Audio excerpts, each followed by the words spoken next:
Hello and welcome to Stampscapes Live. We're going to be trying our new blue holographic card stocks in a mirror card format. All right, so I've pre-formatted some quarter page folded cards here. The lower portion has the mirrored silver card stock in it. 4 1/4 by 5 1/2, okay? And I've just glued it down to the surface on the interior like that. This is going to represent water down here. This is the horizon line, and the top portion will be the sky. So take a look at that, you know. You get double your money for, you know, when you just add that silver card stock down there. So the silver card stock is a lot cheaper than this top portion, but it's not just doubling it. I mean, this is a whole different thing, right? With this mirror card, 45-degree type of angle like that. It's just already pretty cool to open this up, you know, for someone getting your card like this. I mean, that's without anything. So maybe we shouldn't stamp in there. Hello, Bugs. How are you this evening? Let's give this a shot here. All right, so, okay. For those of you who have watched the previous, whatever, test of this, the initial test, I guess, of this paper, I did a spray sealing video, and if anyone's watched that, you know this already, but this is spray sealed with the Krylon crystal clear like that. It's not really affecting, you know, that super loud surface like that, but these inks now are affixed and dry. If they still rub off a little bit, what I do is I come in with it here with a second coat, but you know what I mean? I think this paper is just so loud and vibrant that even if you do get a little bit of a, you know, a surface kind of, I don't know what you would call it. It's almost like a dusting of acrylic spray, which makes this part seem a little bit more frosted. I don't know if you can really tell, you know what I mean? With this paper. Now you can tell with certain types of cardstocks, like silver that I'm going to use here. Because there's not that type of variation inherently within the surface like this, all right? But that being said, I'm going to try and use, there's my long piece right over here. I'm going to try to use the StazOn ink this time because there's certain things that I want to do with this top portion. Hello, Amy. Good to see you. In Dublin, California. I've never heard of Dublin, California. Where is that? And CM Hawkins, good to see you. If anyone else is on, thanks for joining in. Let's see here. Okay, so I've thought of a couple different formats. Like this paper right here is a really evocative type of paper, right? You know what I mean? I mean, if you just look at certain types of papers, there are certain ones that kind of, you know, they kind of compel you to try it out in certain types of situations and whatnot. They might, you know, they inspire, you know. So on this one right here, I was thinking, especially in this mirror card formatting right here, I'd imagine someone kind of, you know, looking over like a, you know, standing on like a cliff or something like that, looking out to sea or something like that, or it could be a lake or something like that. All right, so I'm going to put something up here. So I was thinking about some islands, all right? And this will be like a little channel in here where we have all these reflected lights down in the water, and we have this really dramatic situation up top here. The reason I thought that this would have had, okay, so we have this patterning like that, right? And then you add it to this down here. I thought that that was going to reflect down in here. I guess it does a little bit, but what you get is this is reflecting back up into this though, too. So it's reflecting this beam back up into here. That's why it looks kind of irregular like that. And you can see that split right there. But I think that's kind of cool, right? Hello, Jen. Tri-Valley with Pleasanton and Livermore. Got it. 40 miles east of San Francisco. I haven't been to that area too much. right around in that area. Usually driving through or something like that, and not very often at that. I'm originally from the Central Coast in, Lompoc, San Luis, Santa Barbara, that area. Okay, so, all right. Okay, so islands right here. I haven't used my island set, but this is what this set has given me the idea of. Okay, so I have a bunch of these different islands right here. Speaking of California, I'm thinking of the Channel Islands and stuff like that. It could be anywhere. I think a lot of these images. I have this book of South Island in New Zealand, I think it is. I don't know if I bought it or someone from a customer in New Zealand got it for me. Okay, but this one's going to be up on the horizon like that, okay? And then we're going to have a few down here, okay? And then I'm going to have this larger piece right here, and this figure is going to be looking over at this, whatever, spectacle of light. Hello, Linda. All right, so Linda, you checked on your foil, huh? Your blue foil or holographic? I wasn't quite sure what you were mentioning. You mentioned it wasn't quite as bright as this one or something like that. Okay, so let's see. I'm trying to think of which one I want to do with these. Okay, so let me plan out this a little bit. I'm trying to think if I want that one out there, if I want the larger one.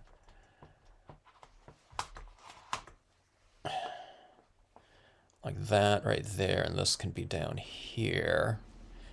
Okay, so I think I need to do it from the top and bottom in like that. So I need to stamp out whatever I'm going to stamp out here, and then I need to stamp this lower piece down here, and then I need to format accordingly based on the reflected area objects down here. This is going to be a really simple stamping exercise. You just got to kind of plan it out a little bit. One of the things that, these mirror card situations is that if you have some kind of subject matter right, down in this area right here, you want to leave kind of an area where something up here isn't being reflected down here, like something like super dark. If you're going to have a silhouette of someone right here, because they're going to not really show too well with that reflection right down here. You know what I mean?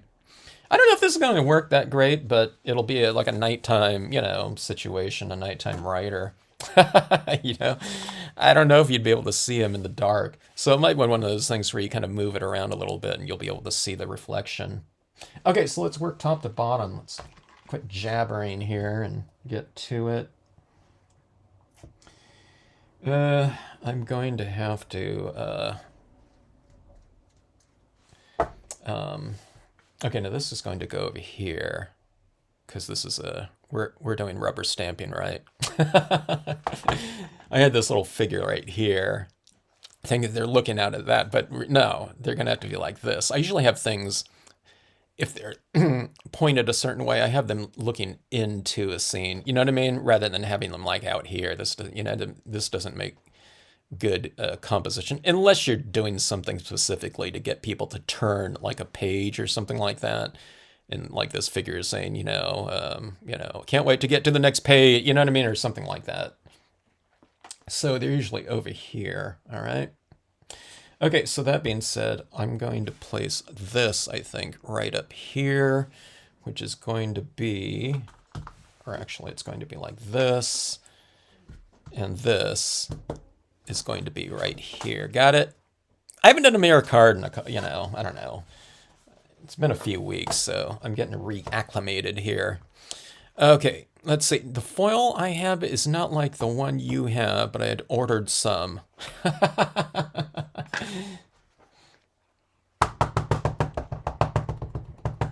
I take it you hated those scenes that I did. No, I love it. I love this paper. It seems like the blue is just, you know what I mean, ideal for us. That to me is like perfect for like a winter type of scenario with snow or something down here.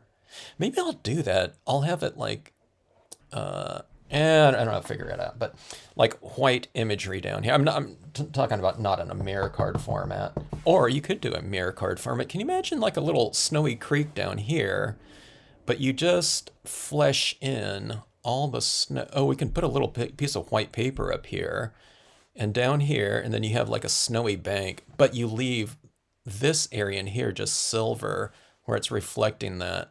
Okay.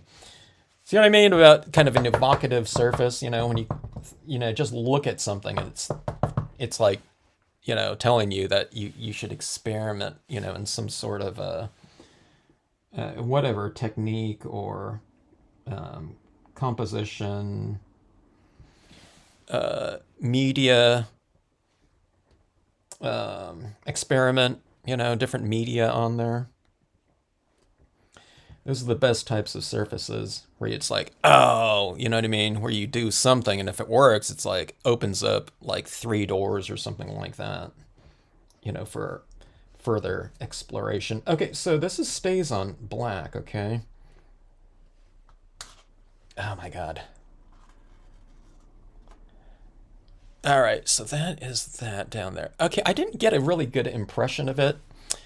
I'm going to fill that in with some, well, I don't know if I can fill it in with the stays on. I'm not doing the thing that I learned with stays on in that you don't keep it down like that, right? You stamp it and lift it sooner because it's drying on here, so it's like peeling off of that surface like that. So I need to remember that, but I will fill in like this with the, just the brilliance here, okay? All right, so there's that island like that. I don't use brilliant. I started using brilliance like a couple months ago. For the first time in my life, this, like, I don't know, what is it, 25-year-old medium?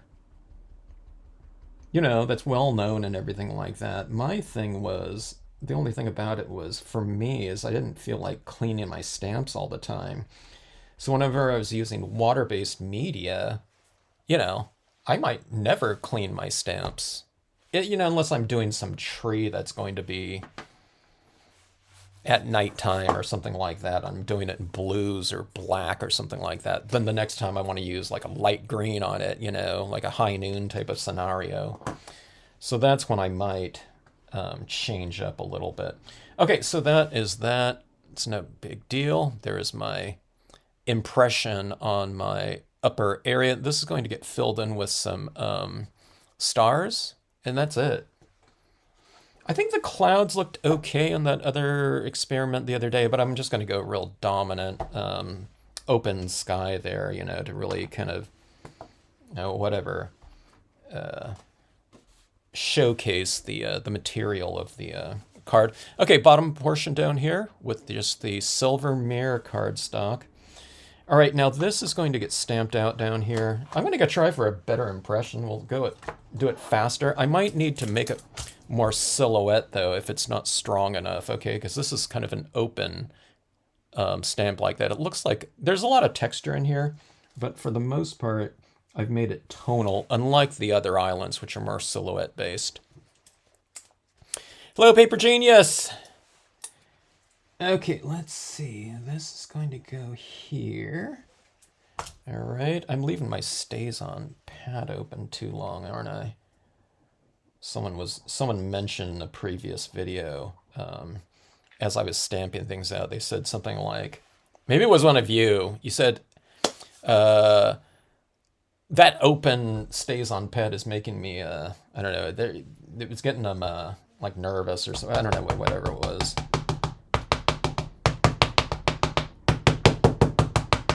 Because they knew I didn't, that it's going to dry out like really fast.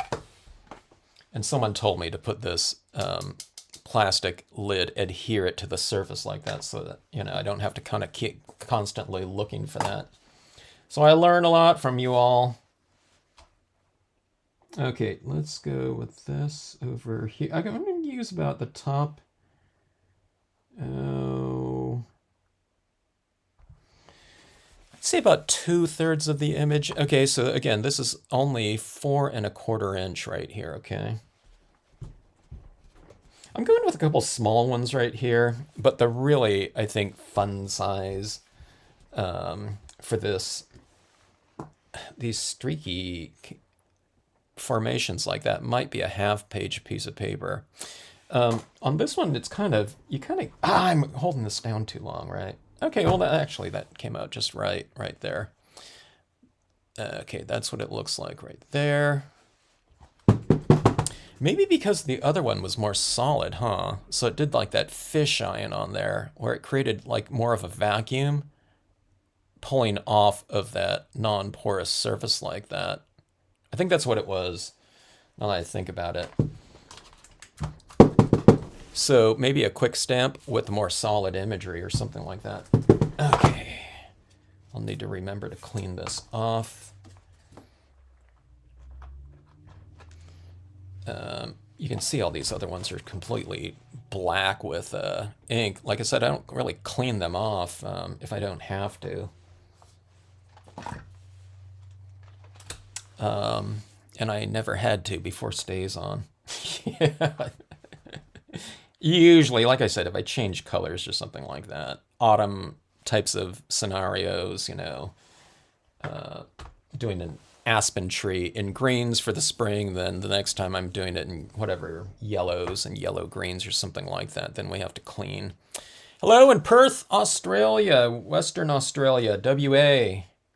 Whenever I see that WA, that's fooled me in years past because WA, in the States is Washington State.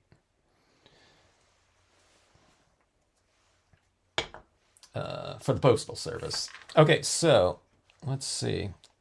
We're going to go with our little figure looking out into the water like that. Our subject matter. Okay. Maybe I got a better impression too because I just re-inked this. Are you supposed to re-ink your StazOn pad every time you use it? Let's say if you don't use it within, I don't know, like a week, should you re-ink it before you use it?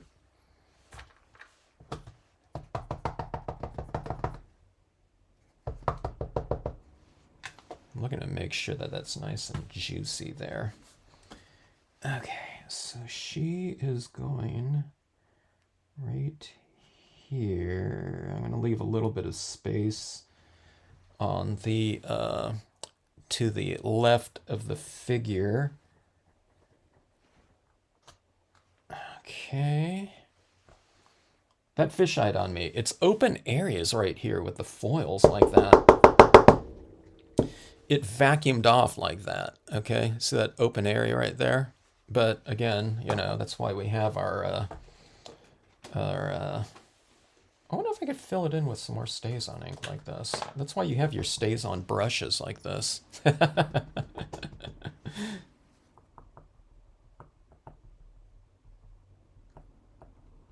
This StazOn like solvent inks like this too. I mean, you can just go on there with probably a Sharpie pen, right? Sharpie pen's a permanent ink, just like this StazOn is. Okay, let's get our bearings here and see how this is going to look here. Look at that. Oh, okay, now do you see that island like that? That's where that mirror card formatting like that comes in. Okay, so I'm looking at this, so I'm going to put another island right here, like another channel, and then another one right here, like that. Okay, and then if I want some foliage or something like this, trees or something, I can plant trees up here too, like some pine trees. Oh, God. Maybe that might look cool. All right, I think I want to do that. If I put some kind of vertical types of formations here, it'll reiterate this kind of real vertical motion of the lights like that. Let me do the Let me do the islands first, though. Let me see how those are going to look. Oh god, that is so wild like that. So look at this. And this is just with the two, with whatever 3 impressions so far. All right, so okay, let me get those other islands stamped in there. I could just stamp the same one in here again, but let's go for a little bit of a change in shape. I'll do it one more time on one side.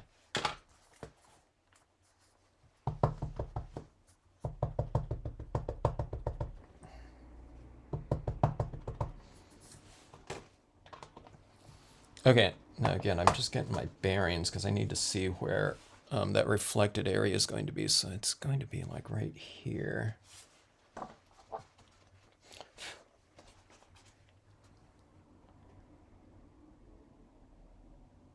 Okay, don't skew this, okay? In other words, it's a really wet impression. I mean, a wet, slippery ink going on a non-porous surface like this. So it's easy to go like this and to, you know what I mean, for it to move a little bit like that as you're making your imprint and applying that type of pressure to it, okay? So just be aware of that going into it. Maybe do like a practice one. If you've never stamped on foils before, especially if you're using the Brilliance ink because it's a thicker ink. Wait a while. That's funny. Okay, so let's go with this other one right here. And then let me make an assessment, okay? Oh, let me see how far this one should go. See, now I have this one reflecting right down here, so I think I'm going to go like right here with this. Okay. I'll do it about an inch from the figure. I'm gonna like that.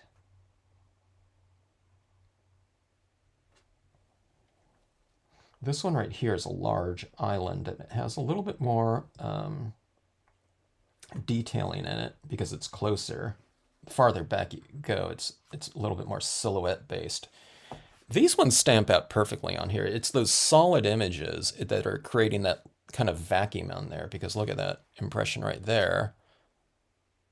That's tonal. It's no problem like that because there are a lot of these little dots.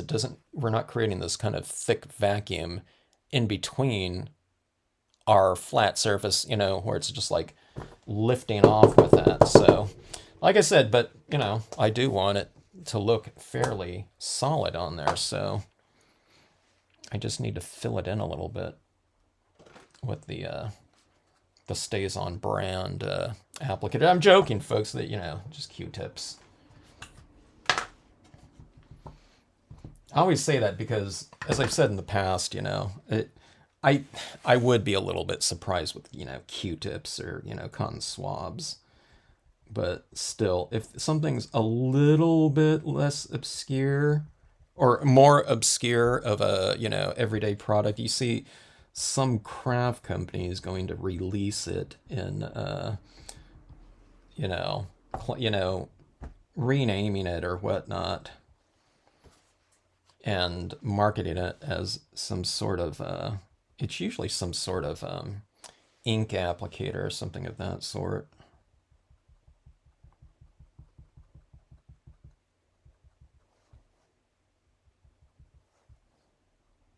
But maybe it does work better. I don't know. If something like this costs like, say, 50 cents each or something like that, from a psychological standpoint, because it costs more, does it, have us create better pieces from it,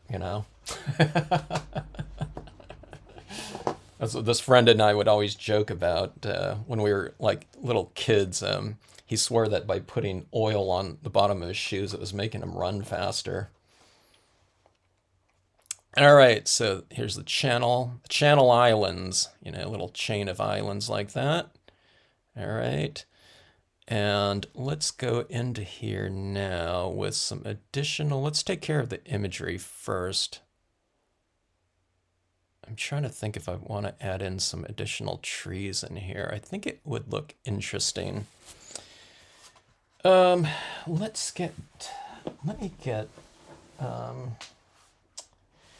might have to go grab a stamp here, unless I have it.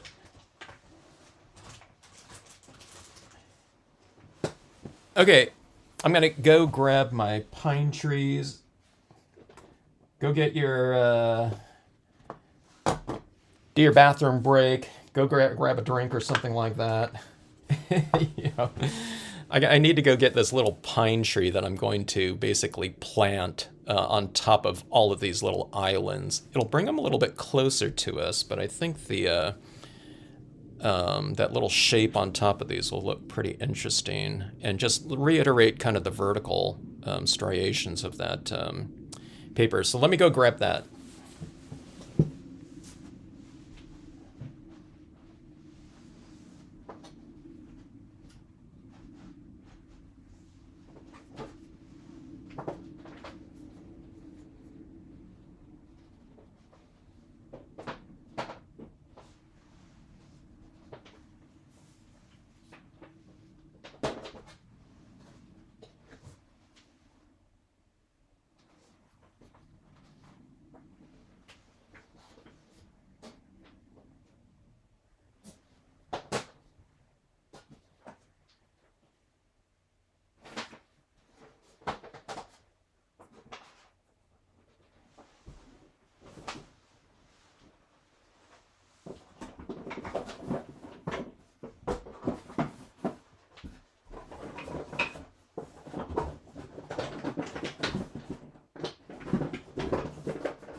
All right, I couldn't find it, so I grabbed a couple new ones here. But usually when I can't find something, it's the problem is because it's right in front of my face. Okay, so we have these little pine trees like this, and I'm just going to be using probably the top portion of it like this. I'll be using, just maybe a little bit larger of one right here, and then I can just use the tips of this one, but here's a little bit of a smaller one like that being used on the top of this right here. I'll start off with the more distant ones first, I think. All right, so let's see. Where's my blocks? Here we go. If you don't know what this is tack and peel on this block. I just rinsed off a couple of my blocks that were getting really, really dusty. And they get a little bit cloudy, this tack and peel material, but I've been using a lot of this tack and peel for over 10 years, and it's just as sticky, especially when you rinse it off, and that holds your, your rubber, unmounted rubber to that. Hello, Jeannie. You're not wrong. We are using makeup. That's the one that if those craft brushes weren't 10 times more than the makeup brushes, you know what I mean, being sold as that, I find that fine. Some of those makeup brushes, they're sold in kits and they're more colorful, instead of just black. But I don't know. I didn't even know about those brushes, but I was at a convention and someone said, "Hey, are you using those other brushes?" That people are starting to use, and I was like, "What is that?" I don't use makeup brushes, so, but someone brought one in for me, like the next day, because it was a 2-day show. And I said, they said, hey, just keep it. I was like, I can't keep this, you know? She says, yeah, it's, you know, it's like a 10 pack. They're like 50 cents each. But then I saw some, like in packs, they were $5 each, and they were the exact same thing. Okay, so if you bought the $5 each one, hey, you got your money's worth. They're better.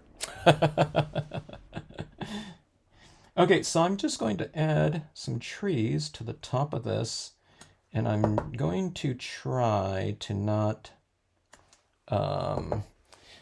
wiggle this a little bit, okay? Now, the thing that makes this paper, this foil, a little bit different to use is because it's not porous, right? So that when we're stamping on there, you know, without stays on or brilliance, something that can dry on there,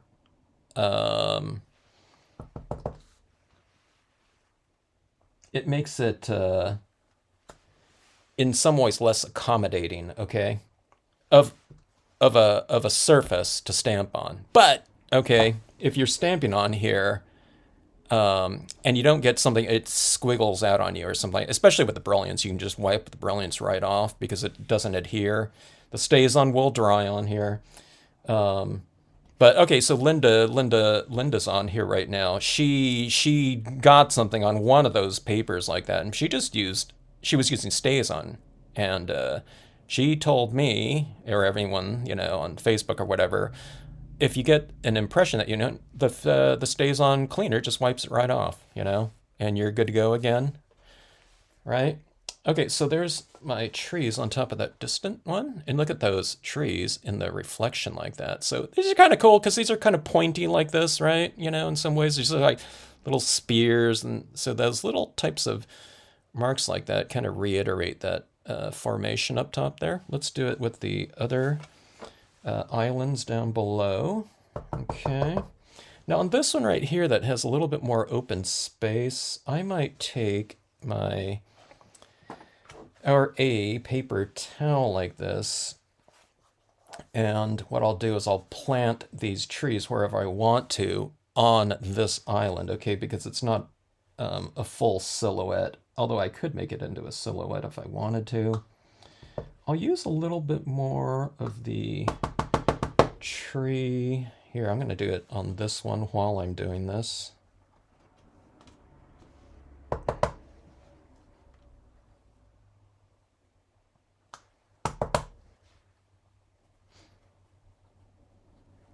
Actually, this one up here I don't need to really mask off because it's solid black.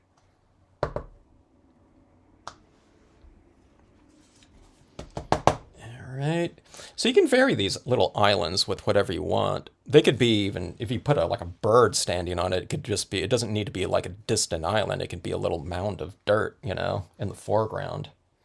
But you can put anything that you want on them. It could be, you know, deciduous trees, and you can do a, you know, these islands could be covered in, you know, deciduous fall color, you know, or something of that sort. I should do that for like a main type of thing in full color. In a mirror card situation. All right, going with the taller, the slightly larger trees here.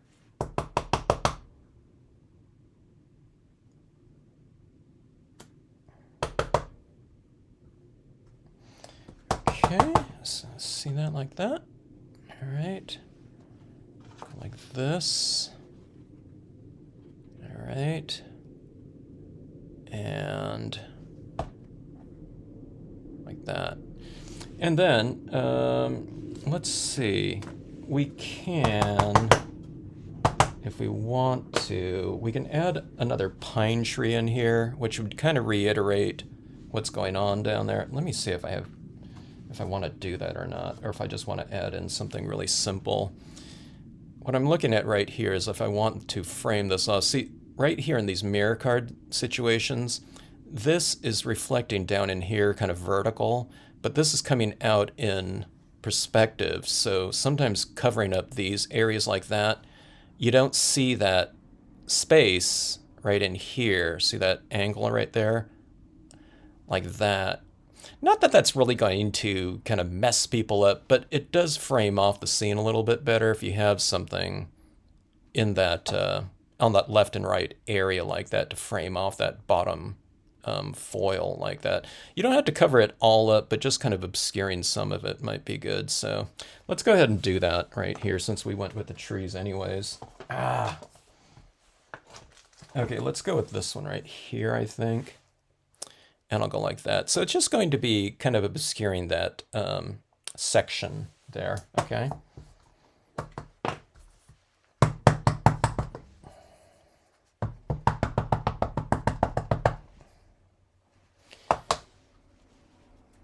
I think my pad dried out. It's conspiracy. Such fast drying ink. We go through it like, you know, like water.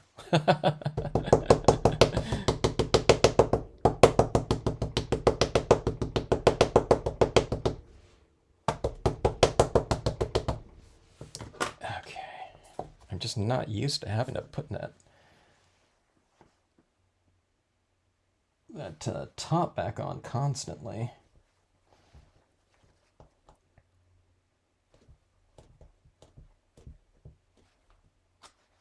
Okay.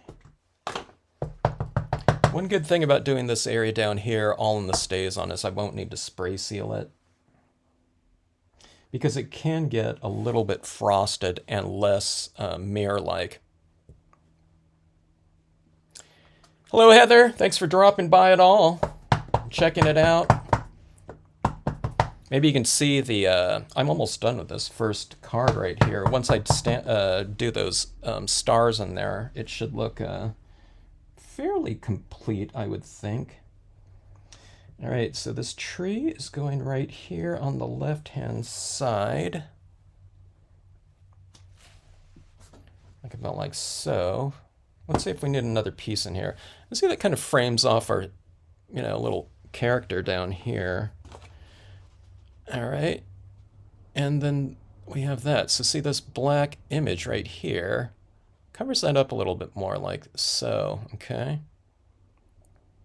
We don't have very much contrast in here. Usually I like a little bit more contrast in my pieces, like with some white clouds or something like this. I just wanted to see what this would look like, just, you know, absent a lot of the white in here. Now, one of the things about these, when you're doing like these mirror card things, I wouldn't tape this into here. You know, work on these two pieces separately. So what I can do right now, because this isn't taped in here, I'm not working on this piece in here. As I'm doing is I can just take this and I'm going to splatter paint this and get some stars in here. Let's see, which way should... I always like to do that kind of more Milky Way-ish look. Let's see if I go like this or like this. I think like this on this one, because this character is kind of looking in that way, like that, so... Yeah, I guess either way. But, I think this would be too angled like that. I'm going to do it like this. Okay. You know what I mean? There's going to be like this little movement up in the sky. And this is already here, so it's kind of working around that little island like that. Hey!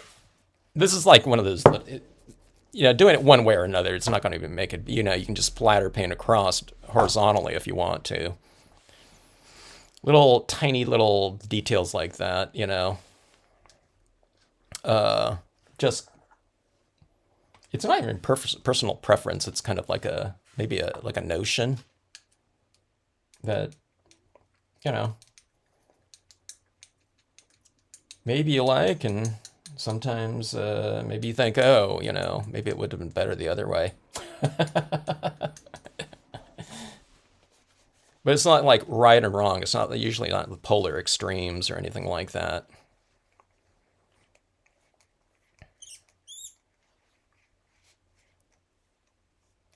$10 pack instead of 30 or 50 bucks. Amy, save some money for the same, same stuff.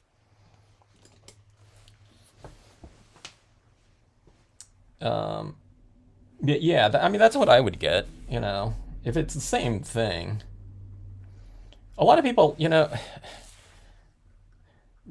lot of people came on and defended these other ones. They're just like, oh no, that's, but these ones are like, denser or something like that. The foam's different, but it's still a, makeup brush. It's just been repurposed. That things haven't been, there's hardly any crafting materials out there that are like specifically designed for crafting, because it's so expensive to make a mold of something, those die cuts and molds, like plastic molding, phenomenally expensive.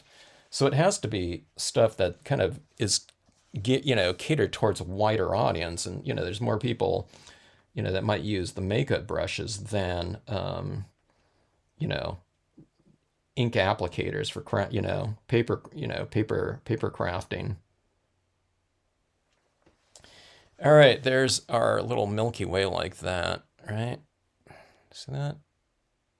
And see, it's a little, the difference between the Milky Way is that you just kind of do it like that, and this one, you can have just a field of stars up there too, which I think would look really good as well. But here that is, and that was the Dr. Martens Bleed Proof White, okay? I don't know if this is going to reflect down here in this lower section at all, but we'll see. Okay. Yeah, it does. Okay. See these some of them are reflecting down below like that. Oh, I did splatter in front of, on top of my little island there. I don't want it to look like snow on this one, so that usually is not going to be any kind of hassle, but it's reflected and it's like double down there. So there's like 3 little dots like that. So you just go in and just cover those up again. Right.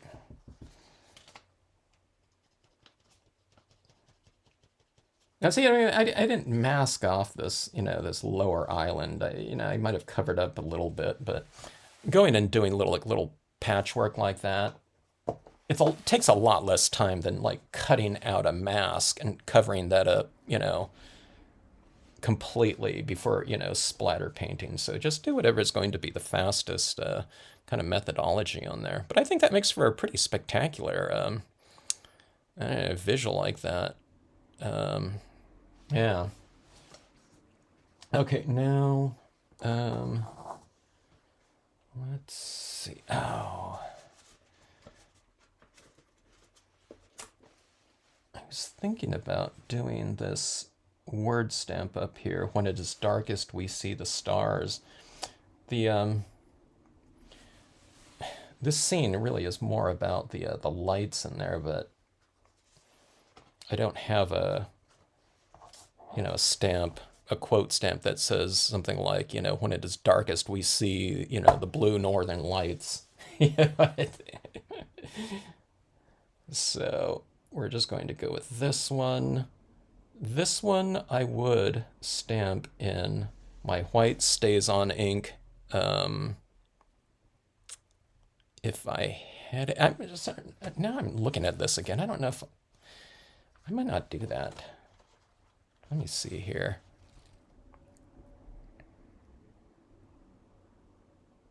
Okay, I'm not putting any words in there. I really want to, but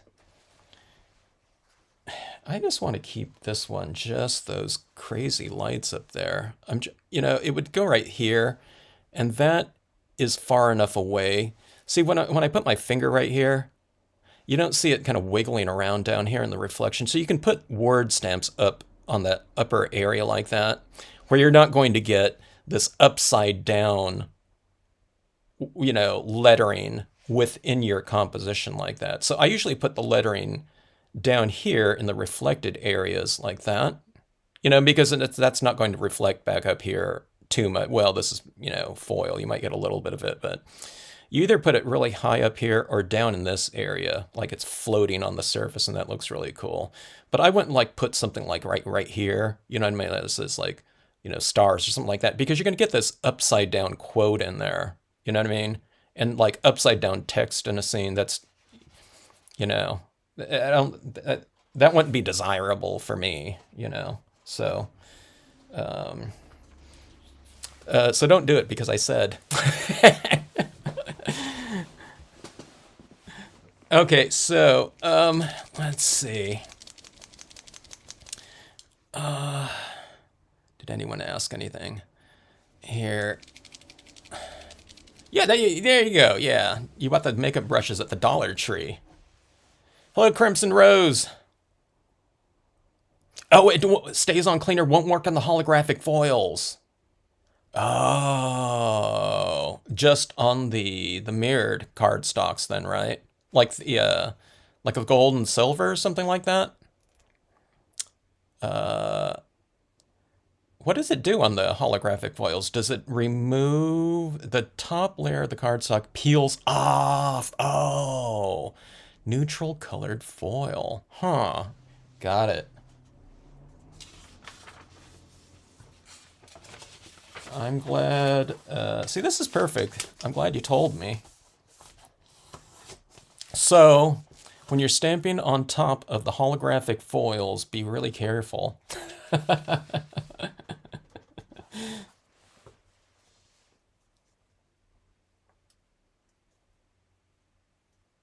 All right, so let's get some more. Okay, so this, those stars there alone, I got some decent variation. I don't always get some good variation in terms of star size, but we do need to go for a little bit of a larger dots up here, because you know what I mean. Because this is the only thing happening up in this whole area. Besides all that crazy foundation that's inherent in the paper itself, but it's good to get a little bit of extra textures, I think, and lighting into this. So, and it just makes sense. You know what I mean? This is supposed to look like this blue here. This cardstock is holographic, so it gives the illusion of 3 dimensions and depth, right?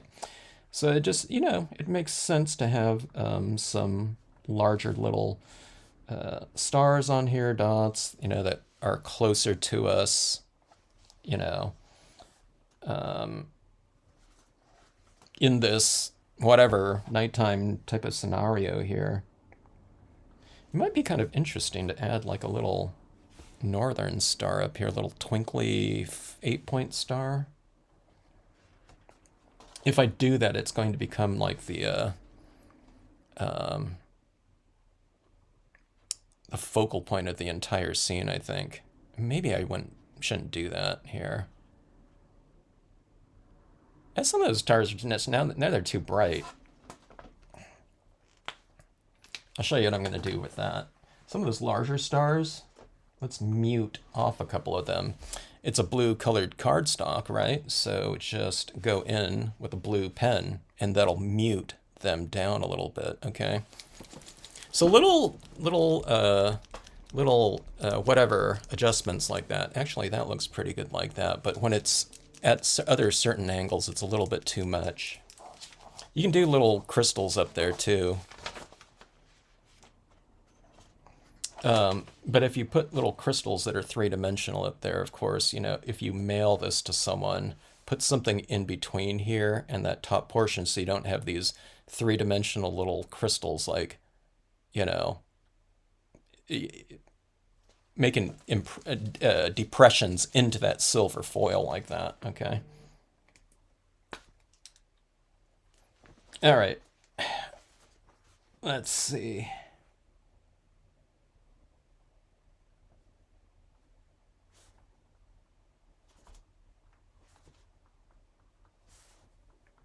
I wonder if I have a metallic blue gel pen somewhere. I think I do. That would be good too. So you can go kind of within the theme of your cardstock like this with, whatever markers you happen to have. Okay, that's a little bit better. See that right there? So some of these stars are blue. these are the hardest cards to photograph, you know, if you're going to post it to Facebook or whatever, because at a lot of the different angles that you might do to photograph it, your hand or the camera or your face is in the scene, which isn't a bad thing, you know, but you know, if you want that out of there, it's kind of hard. All right, so anyways, there we have that one right there. Okay, so this is, again, this is all pretty much dry up here. That little horizon has a little bit of brilliance, so I'll hit that with a little bit of acrylic spray when complete, but this is kind of the gist of it when someone opens this up. Okay, so they're going like this, and look at all that movement in there.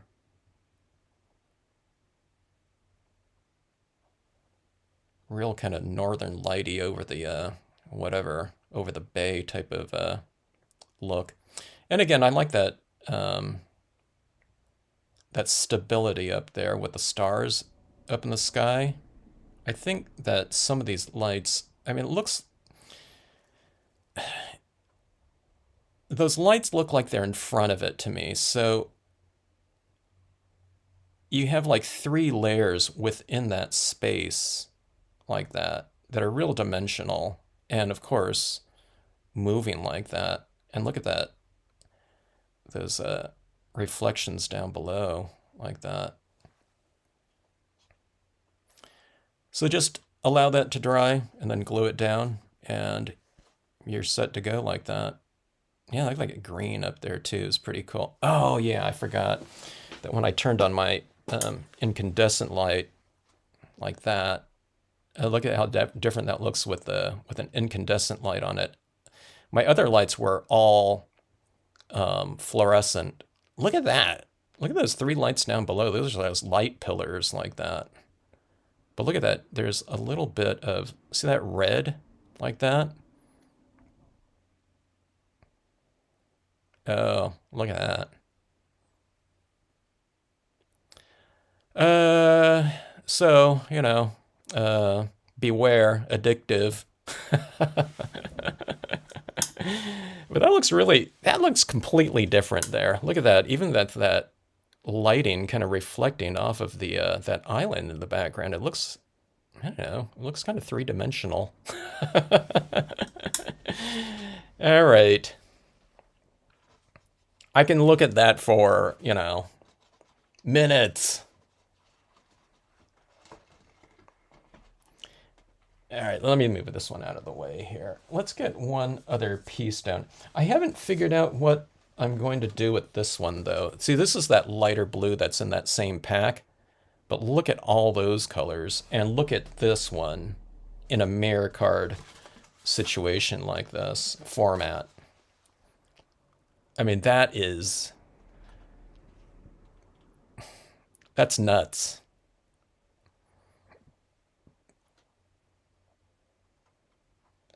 I don't know what I'm going to do with this one, because these types of papers alone are pretty crazy to stamp on, you know, to kind of stabilize it for, you know what I mean, for scenic stamping or any type of stamping. If you put an image over the top of this, that type of paper, it just swallows it up, you know, so you need to be able to see what you're stamping. And even if you stamp like a word, maybe if you stamped a word stamp in here, it was all in white or something like that, or you're doing like cutouts or something like that, like on a Cricut, you know what I mean, putting paper over the top of it. Or you have that reverse look where, you know, on a Cricut you have those, you know, open letter forms or something like that. But even this, I mean, if it's, you know, if there's so much contrast like that, it might be difficult to use. Here, this one is in the, with the, let's test it with the incandescent bulb and see if that, look at that.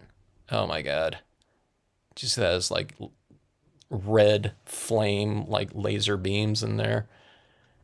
Oh my God, that with the incandescent, it looks even better, huh? There's just that different light spectrum. That blows me away. Like that. Like I said, ornaments on a Christmas tree or something like that too. If you make the, like, you know, little 2x2s or something like that hanging on a tree, you know, with like blinking lights in front of it.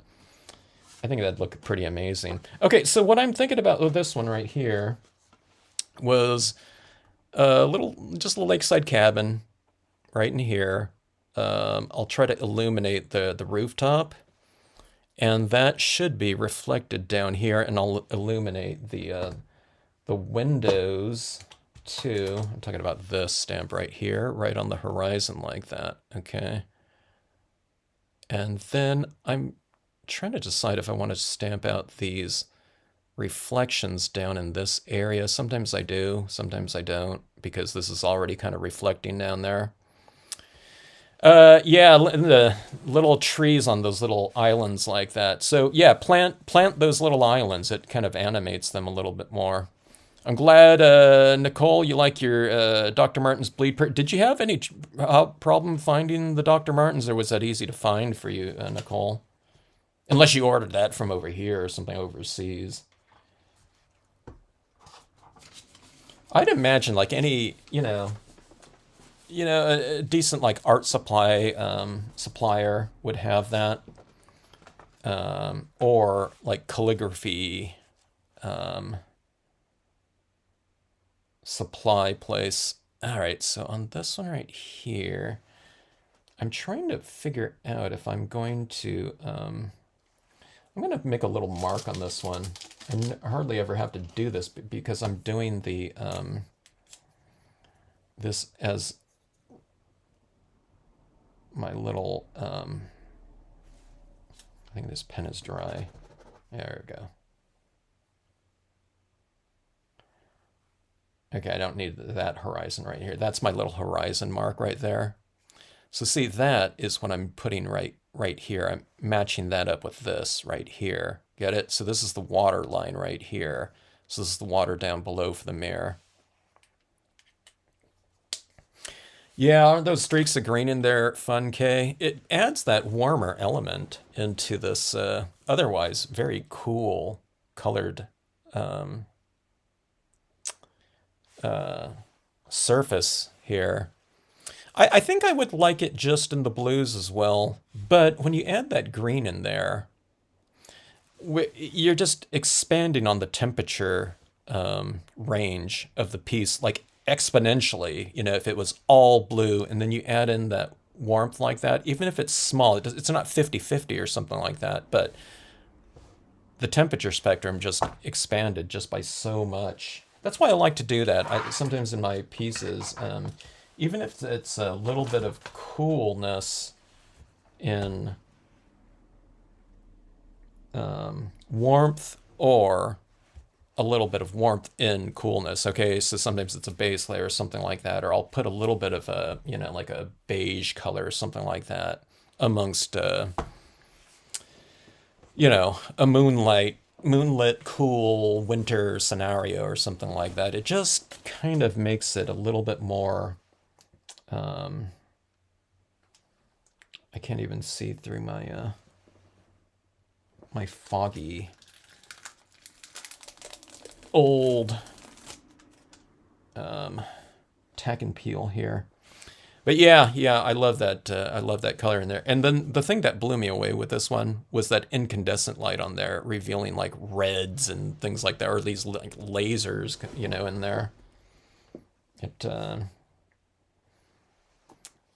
unexpected. Okay, let's see here.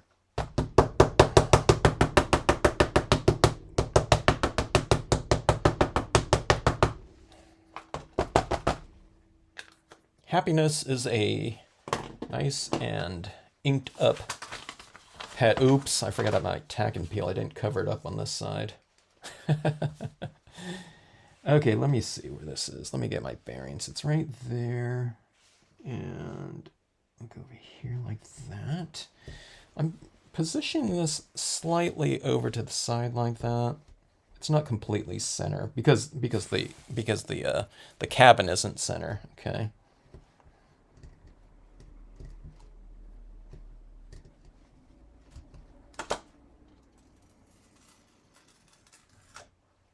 All right. Now, this is black on there, kind of. But I don't have white in the background, okay? So my white, I can't even see that in there. We might be changing strategies here, everyone. That black didn't, it like, it's reflecting some of that tone in there. I was going, okay, so here's what I was going to do. I was going to stamp that in black, mask off the rooftop, which you can't even see like that right now. And then I was going to add in that white right over the top of it, and that window in there was going to be revealed with a white paint pen, okay? So I think we're changing strategies here, okay? All right, so this is what we're going to do here. We're going to... That is not dark enough. It's not dark enough. It's dark enough. It would probably be dark enough for this one, okay? Because this is a lighter surface like this. But this is like all dark in here. So we're stamping basically black against this super dark, you know, whatever, like Prussian blue right here. So I'm going to add these clouds right in here. And we're just going to stamp the image right over, you know, right over the top of it again. All right, so... I wasn't planning on it, but we're employing the white brilliance, which I often do anyway. I wanted to avoid it here, just to make it go faster. But better is better, you know. Faster isn't necessarily better or work. Look at that blue, that black in there, though. It's green right there. It's I don't know. Why is that? Is it because it's... I don't know, it changed the surface there, like, you know, I don't know, what we were talking about there. Like, you know, what Linda was talking about with the Stays-On cleaner or something like that. Okay, so, adding down a haze of cloudy formations in the background, okay. I don't know, you can, I guess I could say that impression right there is, you know, it's given me the guide for where to put this. So, you know, that was intentional.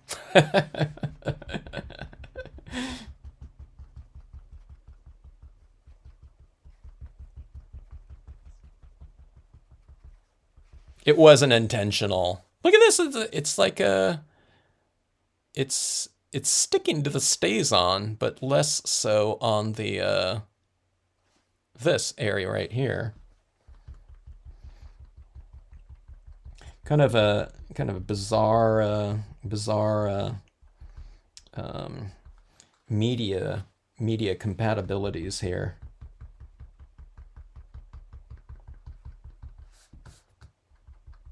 You might call these are kind of extreme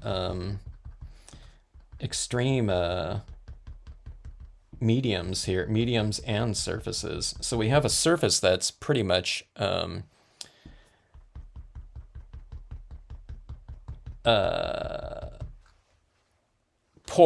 non-porous, right?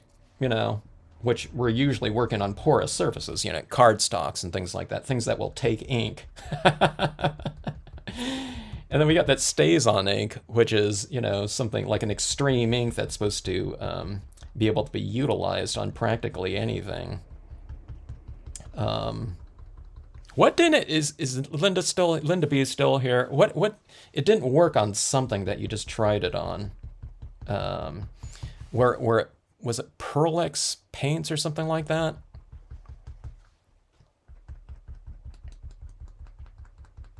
But I was wondering if the Pearl-X paints had some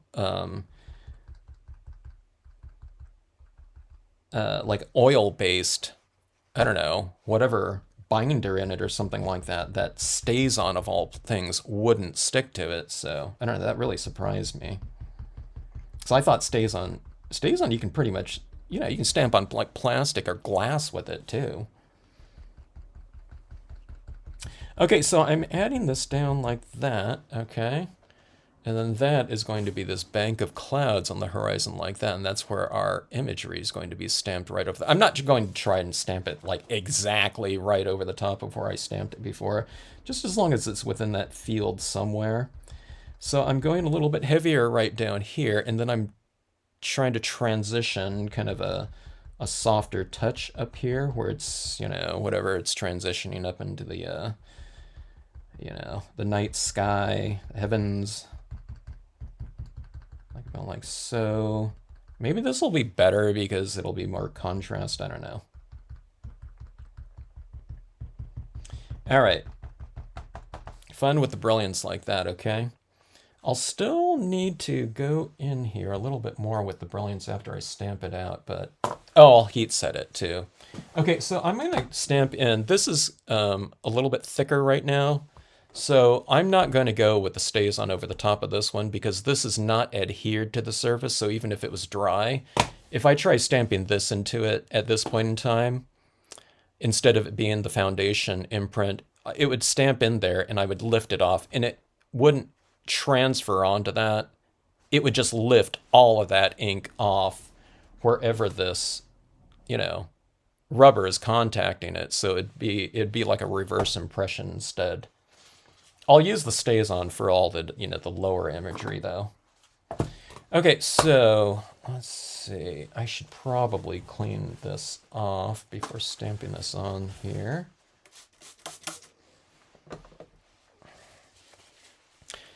The islands with the mini trees. Jeannie, have you ever done that before? You know, the islands or stamp, you know, some trees onto those islands? You've done like everything else.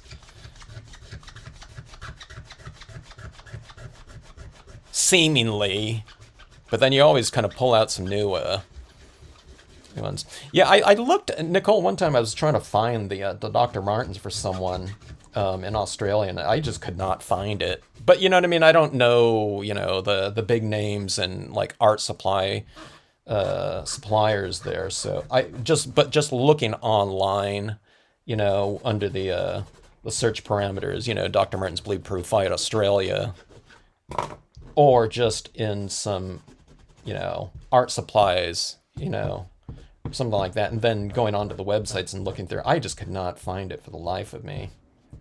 But like I said, I'm unfamiliar with the, you know, the bigger sellers out there. Or, you know, like local stores even would be even better. Okay, so heat setting here. But I did find it at on a calligraphy website, but they were out of stock of it. Crazy Cat, that would be a good idea. Aliens, wouldn't that be fun? You know, I should do my the little flying saucer and you know, the bovine, you know, alien abduction scenario.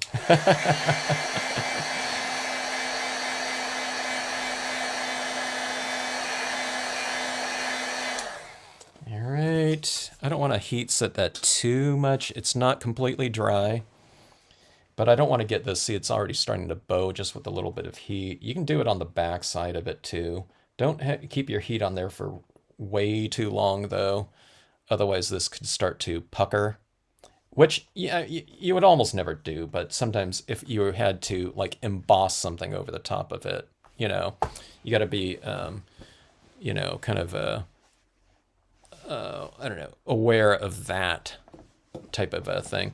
Jackson's Art Supplies in Perth. Got it. Use Eckersley's in the eastern states. Got it, got it. Good to know.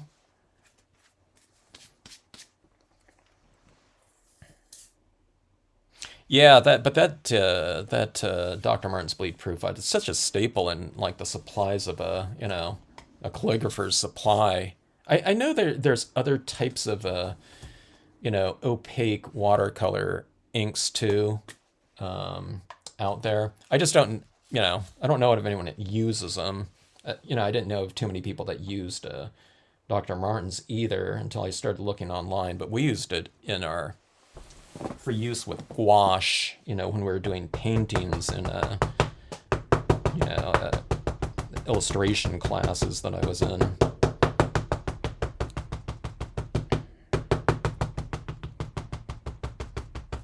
pre-digital age, you know, so if you wanted to kind of clean up a painting or something like that, it wasn't even necessarily used within the painting itself, but if, you know, you had a painting of an object or something like that, you'd often use the bleed-proof white to clean up the area around it. You know, that might have gotten a residual painting or something like that on it. Okay, so let's see here again. All right, so that line is there, and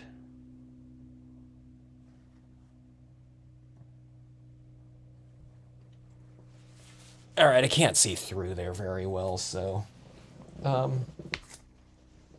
cross your fingers.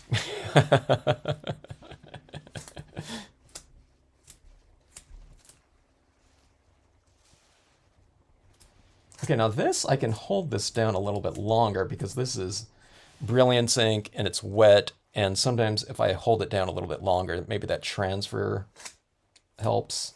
Or was I supposed to remove it fast? I can't remember.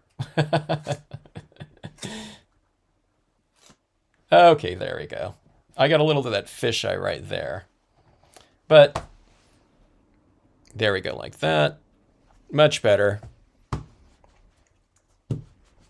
Because it's black on, you know, I don't know. It's white, but it's almost kind of more neutral because that Brilliance white that was applied on there, it's not opaque, you know. You got that, you know, the colors of the paper showing through in various degrees depending on the amount of layering that was done with the, you know, the cotton ball on there. So let's see here.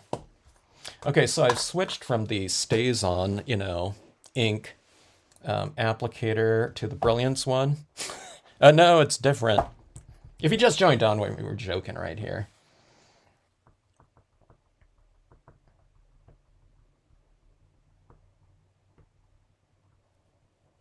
All right, so see, I had that little area in there. And you get those areas all the time when you're stamping on foils like that. It just, you know, your inks might just lift off. So, you know, as you're making those impressions, I don't want like a, you know, like a dime-sized area missing or something like that. If I did, what I would do is I would take some other trees, or I'd go back with these ones like this, and I would fill in there with some additional trees, you know, something like that. Okay. You know, and when you're stamping on things, I have a decent amount of paper underneath to give myself a little bit of cushioning on those types of,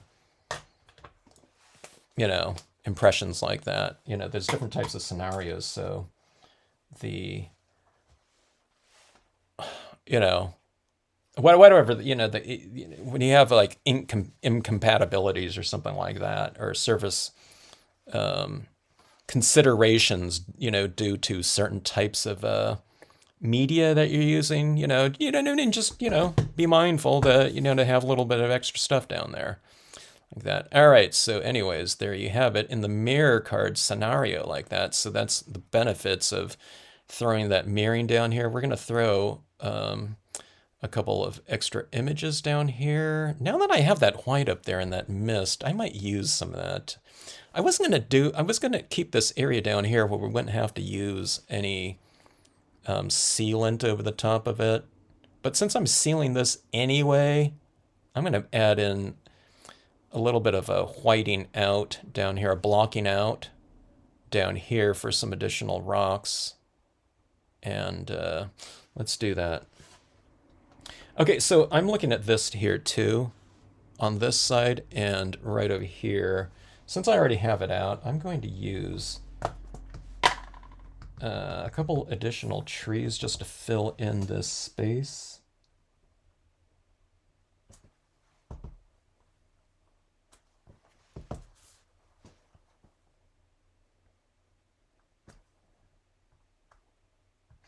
Oh, I forgot too. Let me see if I want to do this. Okay, so I didn't stamp out the bottom portion right here of this stamp, right? Yeah, you might even be able to see it right down here. See, it's right here. Okay, so this portion is where the water line is. So I have to make a decision here if I want to stamp this, the reflections down here. Sometimes you don't need to do it because you're already getting this reflected down there as is. But sometimes if you have those little reflections down here on the silver foil in this space right here, plus you have these reflecting down into it, sometimes it looks a little bit more dimensional that way. I think I'm good though, you know, with that look right there. So I think I'm just going to leave it. All right, so here on the lower portion of this, I'm just using nature set number 6 here. I'm going to stamp out this ledge right down here, okay? And that's going to be this area in which we, as the viewer, are standing on, so it gives that area a little bit more stability. You know, if you were at a lake or something like that, you know, people go, you know, people like to go stand on rocks. I always mention that in my videos, but, you know, if you're like on a mountaintop or something like that, or along something, you know, people are going to go walk out to the pier or something like that, something stable, as opposed to going and standing in like swampy, you know, grass on the side of a lake or something like that. So stamping like this type of thing, it gives it foreground and it'll frame off the scene really, you know, well, or it should. All right, and since we're spray sealing anyway, let's go ahead and, if I didn't mention it in this video here, when you're adding this white brilliance ink on here, do you see a little bit of bluish tinge on there?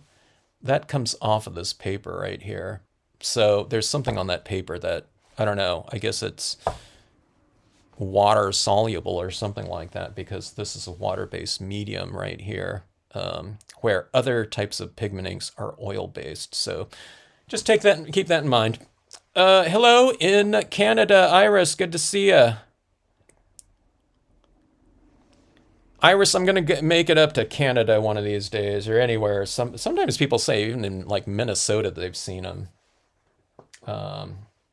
I really want to see some northern lights. So yeah, here's some of the bluish one right here. I don't know if that's so much northern lights as it is, you know, the discotheque. But I really like the blues right here. So if anyone's just joining in and you can't watch the end of this one, here's that first one that I stamped out right here. Okay. Someone out for a nighttime ride right there. Okay. And there's some islands like that or whatever. Could be one of the large lakes or the ocean out there. Look at those little flares right there that I'm getting from some sort of reflection in there. And then I always say that on this, you know, the incandescent light on top of there changes the color patterning in this holographic cardstock. It's really bizarre. You can see my incandescent light right there. I don't want that in there, but look at it. See these laser beams like that, you know. But I love this type of look, and I don't know, it's just so much fun. I love watching these mirror cards come together, and I was mentioning on another video that one of my customers sells, you know, she makes cards for sale, sells them somewhere, craft show or something like that. I think she takes orders from people too, because she has some regular customers, but she incorporated the mirror cards into her, you know, her products at her last show that she was, you know, preparing for. And a lot of people bought them, but some of their customers, you know, they buy like, you know, whatever, 1 or 2 cards or something like that, but they bought, some people were buying one of each mirror card, because now if you're on my last video, you heard about this, but anyone that wasn't, but these people wanted to, because they were curious to know what they did, the cards did, you know, because it looks like they feel like a pop-up card in many ways. Okay, so see this right down here? This is where that the ledge is going to go. Look at this right here. There's a little bit of tinge of blue in there, so that transferred down here. So actually that might be good. I don't have any blue brilliance, but see, that'll have some of that blue tinge down there, and this is what this ledge is going to get stamped into, okay?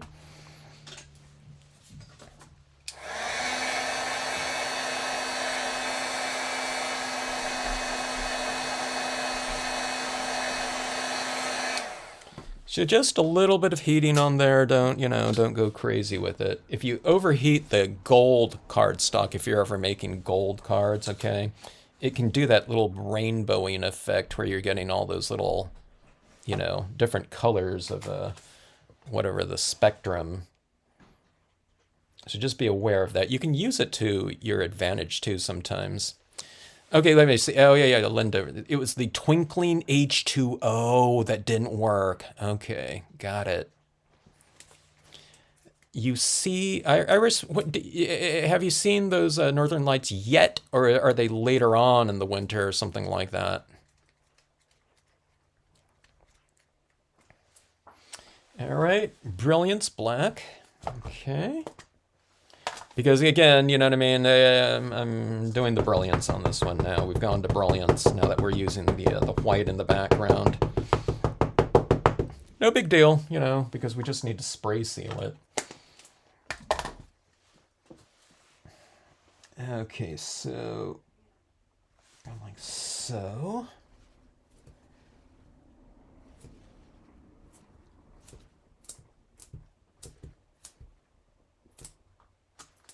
Okay, so see that ledge, because that white is down there. See, if that white wasn't there, you wouldn't be able to see it so much. Like even the top portion of that ledge is directly in the silver. That's why you did that blocking out like that down there. First, it doesn't have to be perfect either.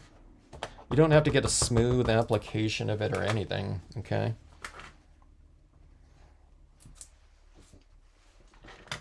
All right, filling it out from edge to edge. You just take your ledge, not to rhyme here, and you just overlap it like that. And then I'm going to have some trees over here too. Okay.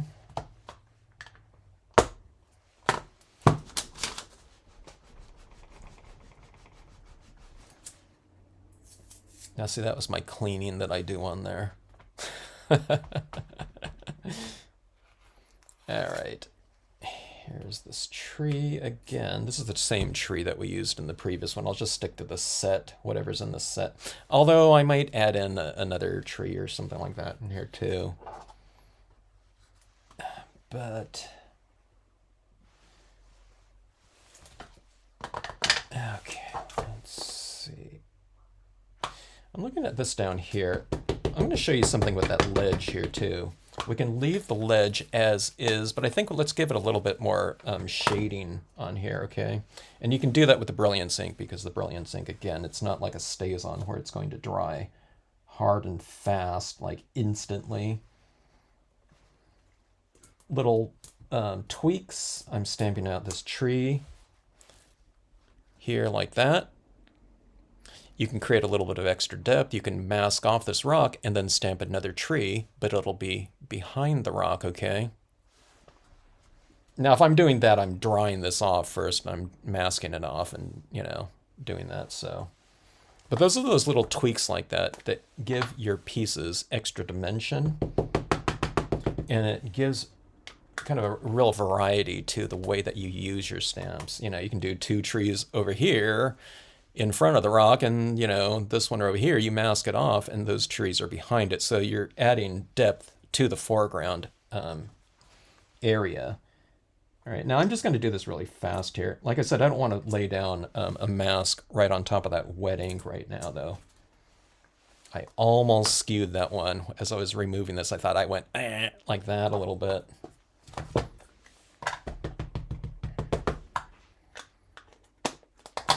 Okay. Oh, and this is Brilliance ink too, so it's thicker than StazOn. and I'm stamping it where you're stamping it directly onto the foil. It's slipperier than stamping it into the white of the white Brilliance ink. Okay, so the white Brilliance ink kind of grabs it a little bit more. It kind of creates a little bit of a foundation, but directly on the foil, just be, you know what I mean? Just be careful about it, and do a practice one if you've never stamped on foil, and you'll get the feel of it. You'll get, the feel of stamping down on something with a thicker ink sometimes, and then just removing it directly like that. I have to do that sometimes if I don't stamp on foil for a while. I just stamp on a little scrap piece or something like that, and just to make sure that I don't skew it.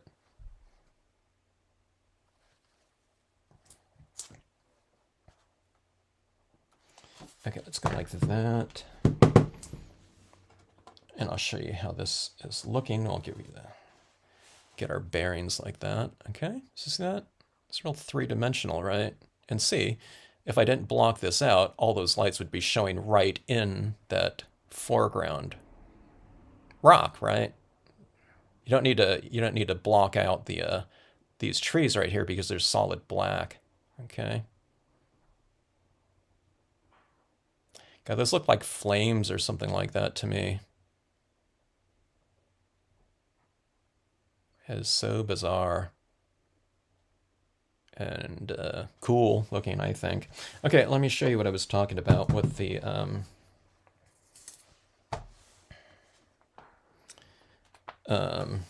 this area down here.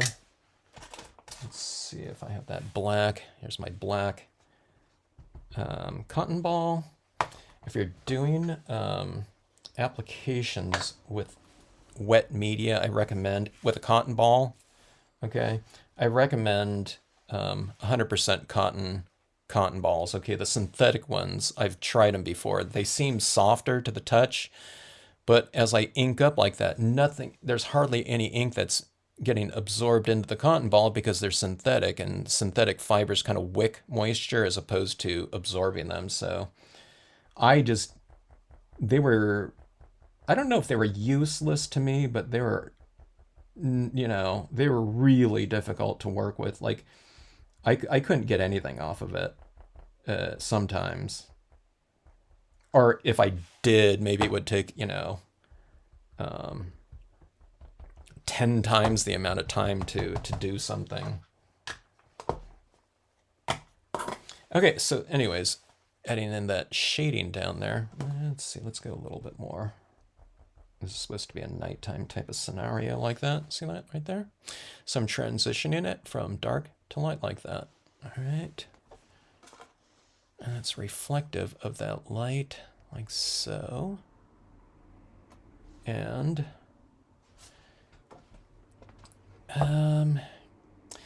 I was going to add in some white pigment ink right over the top of that roof. I don't think I need to. It's staying fairly light like that.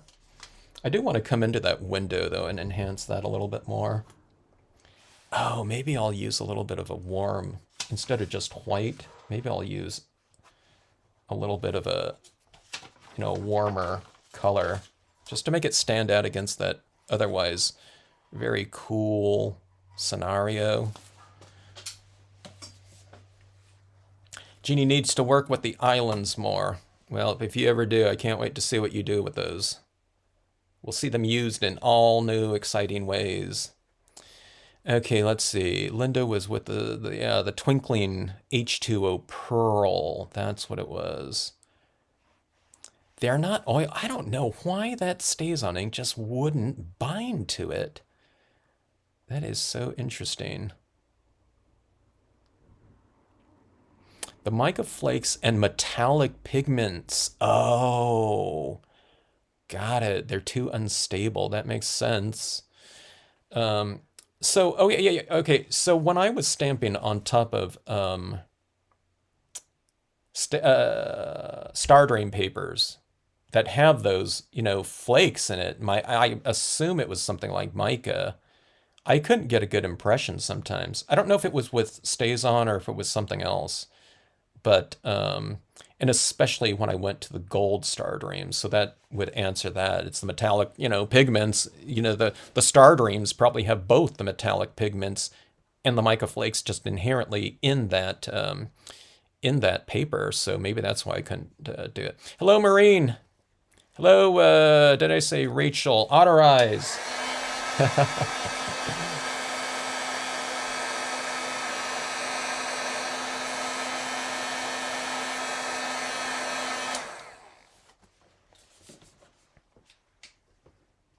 Otters are so cool.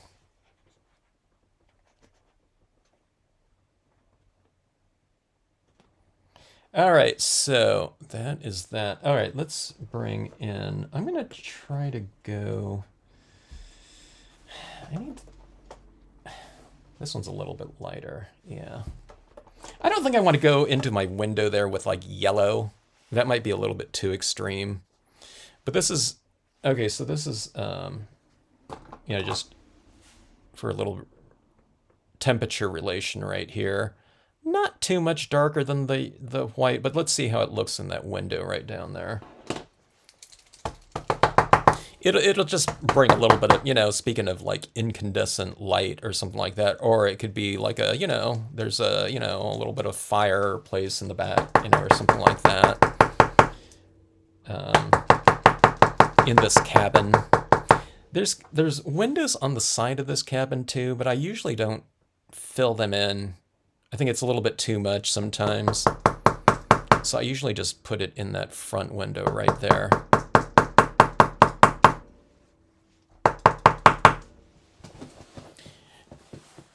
We're all going to Rachel's place right now. I want to see those northern lights. I've asked people before, but I got a really bad memory. But during certain times of the year, do you see them? Are they out? Well, I guess you'd have to see them like on a like a moonless night, right? Or if the moon's out, can you not see the northern lights at all? Like like we can't see it too much. Like stars, right?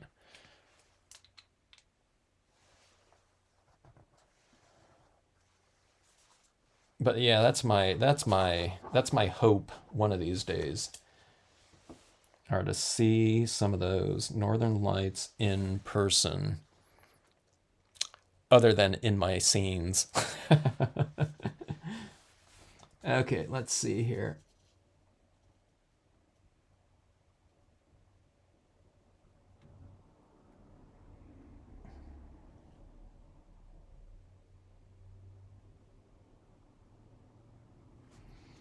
Okay, I'm going to add in that into the cabin like that, but I'm also going to add in a few little highlights on some of my rocks down here, okay? So you see, that's not standing out too much, okay? White would have stood out more, but I think that's standing out a decent amount, so that when you go like this now, right, it's reiterated twice. I know it's a little out of focus like that. See that right there? Now remember, when you're doing these mirror card situations, I tend to forget about this too, though. But see, light is hitting this. It's like basically like a mirror, right?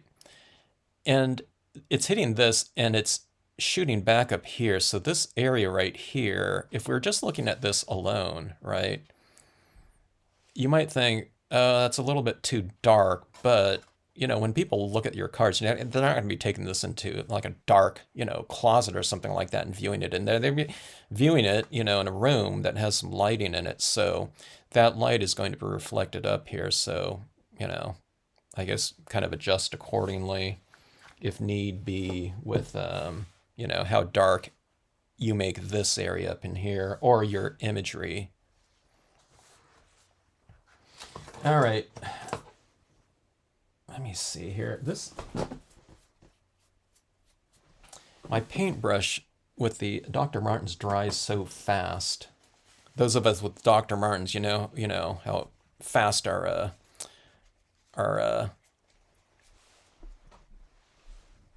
Dr. Martens dries. But sometimes I don't get a good splatter painting, so sometimes it occurs to me maybe I should have went and cleaned this off. before I splattered, like, you know, especially like in a live stream like this. But I don't like to leave like I did earlier and say, oh, I need to go get that tree stamp or something like that. But let's see if I can get a good splatter right here.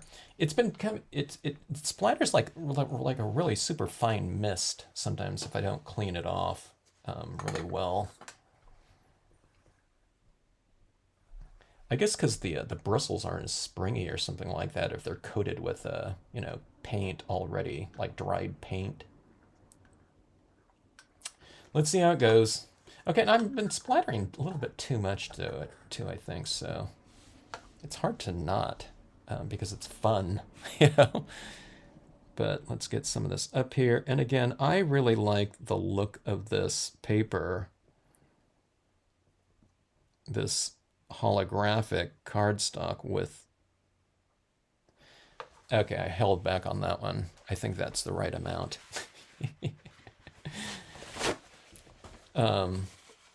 I really like that stability up there. And it just, I think it makes those lights look even better because I think that it changes this area in here spatially because some of those, you know, stars, I mean, all the stars are supposed to, you know, look really far away, but it's just some are closer than others like that. So I just like those lights within that scenario like that. And I think that's kind of what they look like, right? You know, spatially I'm talking about. I haven't seen them in like real life, but I just think it just gives that area up there just so much more stability. You know what I mean? Otherwise, these things are just moving around everywhere. You know what I mean? It's hard to focus on anything, but you get these little dots like that in there, and it just seems to solve all of that. Look at this right here. I have this little aqua pen right here. Let's try that one. I have so many different pens. I really should use more of them. Yeah, I don't know if I want to use this one. But this green right here is almost some of that color of that green right there. All right, so a little bit of a warmth. Okay, I'm gonna try not to go overboard with it.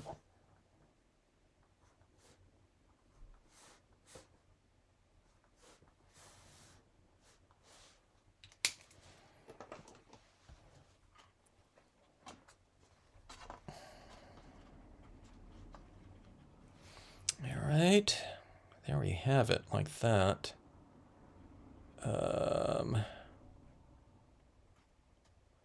I'm thinking about that quote stamp again. When it is darkest, we see the stars. I'm not going to use that one. This one's more about the lights. You know, the stars are like, I don't know, they're not even secondary. You know, the attention, I think, are the lights, right? And then it's probably the reflections of the lights. And then I think the third thing that people would notice is the cabin, maybe. And then, like, I don't know, like fifth or, you know what I mean, fourth or fifth, you know, they might look at the stars like that. So I'm not going to put the quote about the stars. Although, that, you know, I don't know, it would kind of change probably maybe it would change the, you know, it'd give the stars a greater focal point, I guess, in terms of the theme, I guess, if you have it written in there. But let's just stick with that. Look at those lights, this holographic, those things look like they're twisting to me. Like that, don't they? Let's take a look at it under the incandescent. Oh, there's that. Okay, let me see. Let me get that out of the way there. There, those are like that. Look at that. They're like candles, huh? Like that. Where'd that red go? There's that red. I can't believe that red,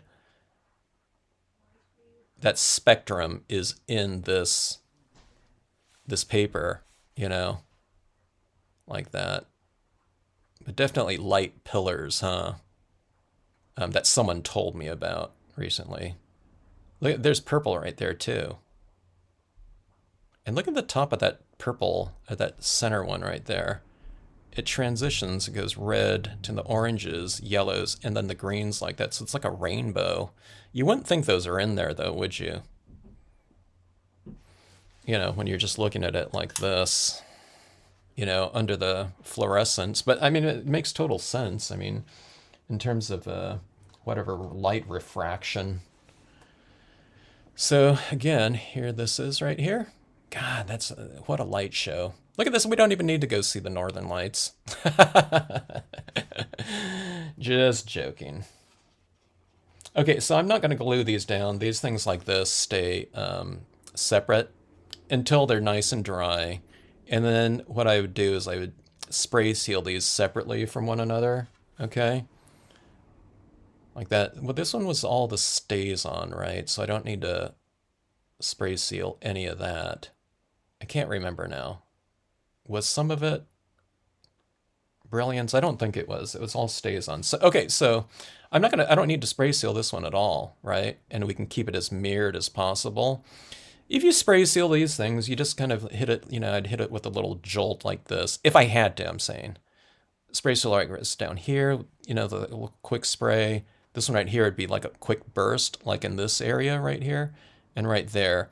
And you get a little bit of overspray in here, making it a little bit more frosty and less kind of chromy, but that patterning in there is not going to have any problem standing up against that super, you know, contrasty foil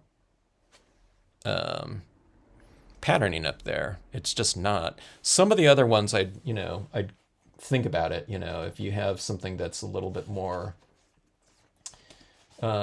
delicate of a, I'm trying to think of the something like the Recollections brand of a holographic cardstock.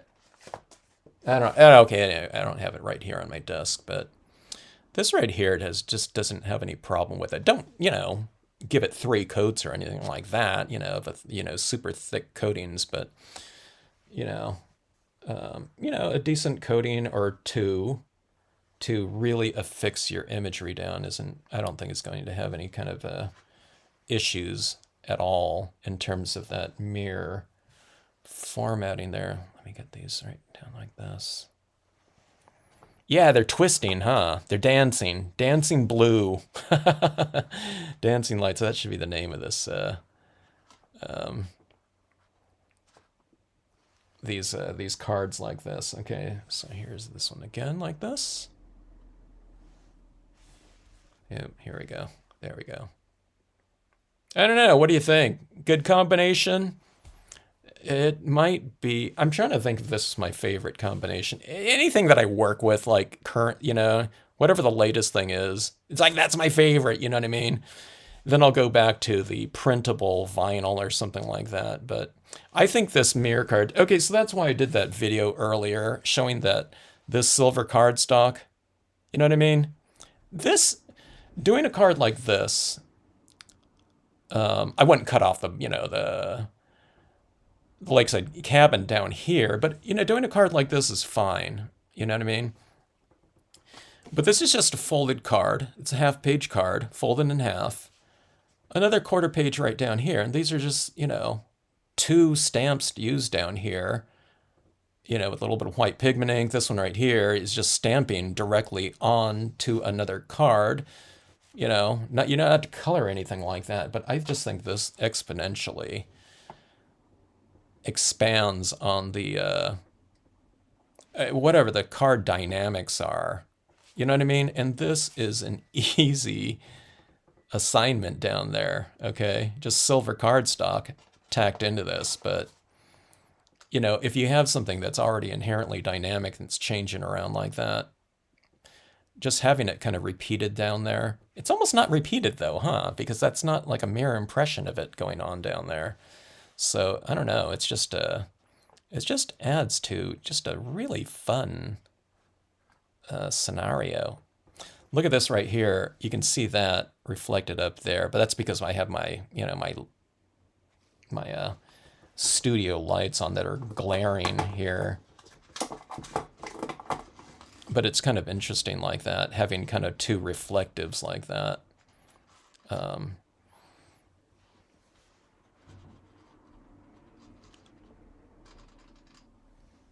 2 reflectives affecting each other. I wondered what some of this against another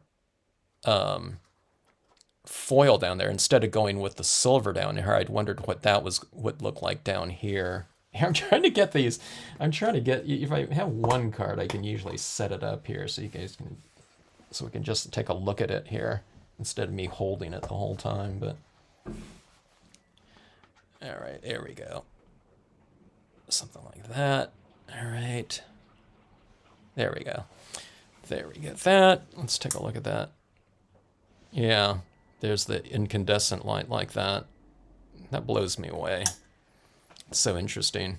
I think I might like it more in the blue though, but I just, you know, having that little extra kind of whatever ability of the card kind of adds to it a little bit too.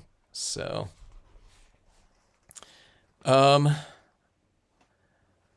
fun with foils, I guess. Like that. I can't get this angle here right for the this video. I'm zoomed out so far. Oh, but someone was asking me one time, all right, so, you know, the ideal viewing kind of angle is, you know, when you're looking at this like this, you know, this is kind of, you know, at 45 or whatever, they open it like this. God, look at that thing twist down there in the water. And then up in the sky when they open it like that. But I give these cards out, you know what I mean? My family members don't. They're not stampers or anything like that. They don't watch this channel, you know. I'm talking about my sister and like cousins and stuff like that. I've sent out cards to them, like a mirror card, you know, that I've done on this channel. They get it, you know what I mean? You know, they have it up on, you know, whatever, on their desk or mantle or something, you know what I mean? Something like this. It's not any problem, you know what I mean? Someone's not going to get less and think, what the heck is this? You know what I mean? Because they see it when they open it like that. So, and like I said, they're not even like crafters or paper crafters. So if you give this to someone, they're going to get what to do. I don't think it needs to, you know, these cards don't need to come with instruction in terms of viewing instructions or something like that. But, you know, this is kind of the angle they'd be, you know, viewing it at. So anyways, anyone get any, hopefully you got some good ideas from this, maybe. I'd love to see what people would do. It's like Annie, who was, you know, had some of these in their, you know, their products that they were selling at their craft show. You know, it's like these things do feel like, you know, some form of like a pop-up or something like that. I don't think I think she was just, I don't know what she was stamping up here, but it wasn't the holographics even. I don't think. She might have been, but I don't think it was. So she threw this into, you know, something like that into her, you know, her product line or whatever, offerings. I think, you know, it would bode well for sales, maybe. All right. That's your real last name, Rachel. I thought that was your, okay. I thought you liked otters. That's cool. Well, that must have come from somewhere historically, right? You know? Very cool. Yeah, that is an amazing surname. Have you met anyone outside of your family, you know, with that same last name? Glad you like it, Linda. I guess you have some coming to you, huh? But look at that. Yeah, look at that horizon on that. Isn't that something? Let's see. Hello to everyone. Oh, not help. We were going to come to your aid, Marine. Here's that incandescent here again here. But look at that. I don't know why this looks brown now. It must be reflecting something. Doesn't that look kind of like brown right there? Huh. It's kind of interesting. It makes you feel cool just looking at it. We need to do some warm tone scenes. Speaking of that, I was thinking, oh, that's what I was going to do. I think I mentioned that in a previous video, because some people were saying, hey, it's whatever, you know, degrees right now. Some people were, you know, temperatures were dropping. I thought, I'm going to do a tropical scene here. for everyone. This would be kind of interesting. I think of cold, but you can do, if you did like palm trees or something like that, I think that could be an interesting night sky. You wouldn't have palm trees, I know, with the northern lights, but you know what I mean? Who cares? But I'll do like a warm tone scene at some point in time if anyone's like, if it gets too cold. Maybe if it's too late of a winter and everyone starts getting sick of the cold, like when it comes around in like February. Glad you like it, Jen. Paper Genius, glad you like it. Hope she says wow. Could be wow, that looks terrible too, Hello, William. Glad you like it. Hello, Michelle. Glad you like it. Yeah, have long time no see. Laura.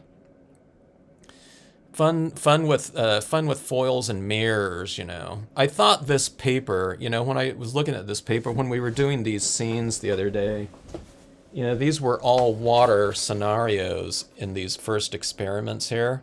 And I liked these, okay? You know what I mean? Just stamping this out in, and just white on there, okay? And by the way, I was wondering what, these papers would look like. I mean, this isn't, this would be the horizon right here, but I was just kind of curious to know what the white would look like.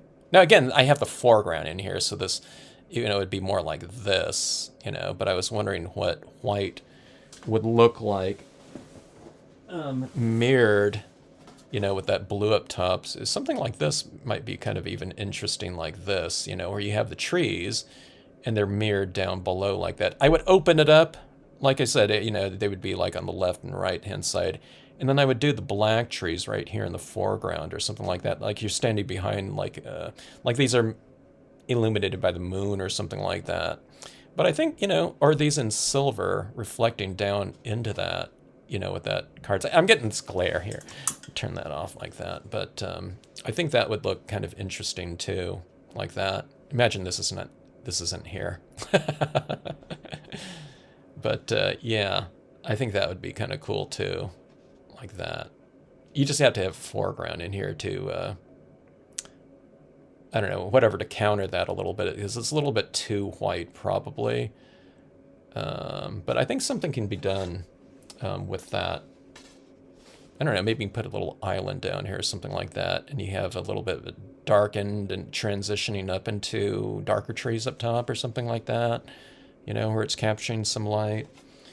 But I think there's a lot of different possibilities for this paper, for this blue foil.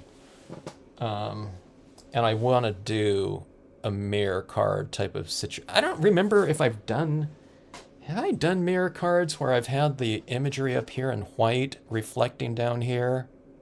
I can't remember, but you can do that because the silver like this, now that's my like lighting right there, but in most scenarios,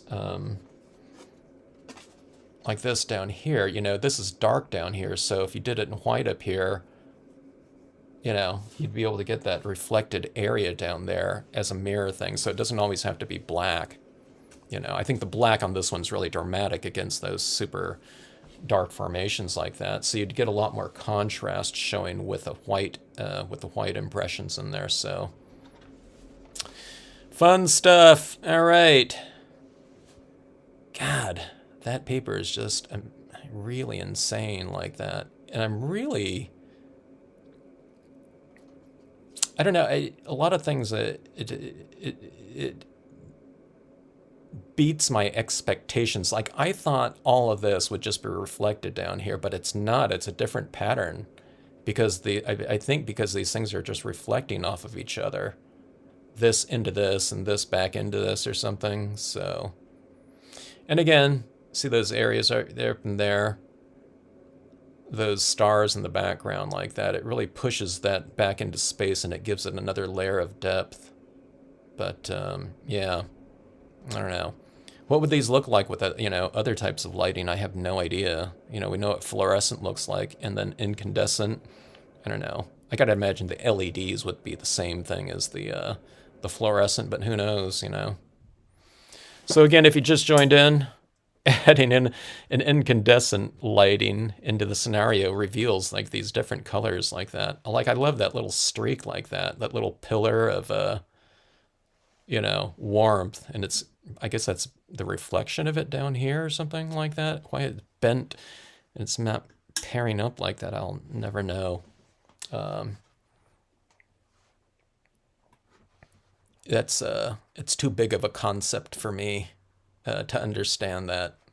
Someone was explaining like glow in the darks to me one time after I was doing that glow in the dark thing, and I had to go and do some research because you know, I didn't get the concept. Actually, I didn't research. I just went and watched. I went and watched YouTube videos. All right. So anyway, thanks again. It's Creed. There are lots of us up here. Got it. Otter eyes. You know, but is that how it's spelled there? Like that? It wouldn't have the capital E though, right? But that's an extra cool way, you know. If it isn't, if it is, that's amazing too. On top of that, it's great to see in a snow blizzard. Wow, are you having a snow blizzard right there? Hey, so Jeannie, you can do this scene like this. Speaking of snow blizzards, you can do one of your snow blizzardy types of scenarios like this over the top of that paper like that. So, you know, we're talking about like a snow blizzard. If you want to make this look like snowfall in here instead of stars, I think that would be pretty cool. Instead of just splatter painting it away from your objects like that, you just have the splatter painting go in front of, you know, some or all of your objects that you stamp down there. So it looks like, you know, snowfall going, you know, in front of and then back of your different objects and so on and so forth. And one of the things I would do on here, I'm not going to do it right here, but to fine tune this too, what I'm going to do is on this after it dries, I'm going to stamp in a little bit of a, or not stamp in, but I'm going to tap in a little bit of extra white pigment ink over the front of this so that you have that kind of cloudy background in the back of this lakeside cabin. And then you have a little bit of that cloudy kind of a mist or haze coming off of the lake. So you have this lakeside cabin. And I always say this, it's kind of and not engulfed, you know, but it's not embedded. What's the word I'm looking for? It's kind of just it's surrounded by that haze, that illuminated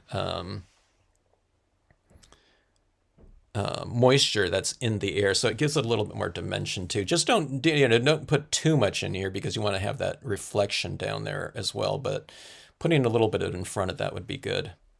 So anyway, all right. I did go out against my better judgment. The sun was shining and it was beautiful, but you froze your fingers. Don't freeze those fingers, Linda. You need those to stamp with there.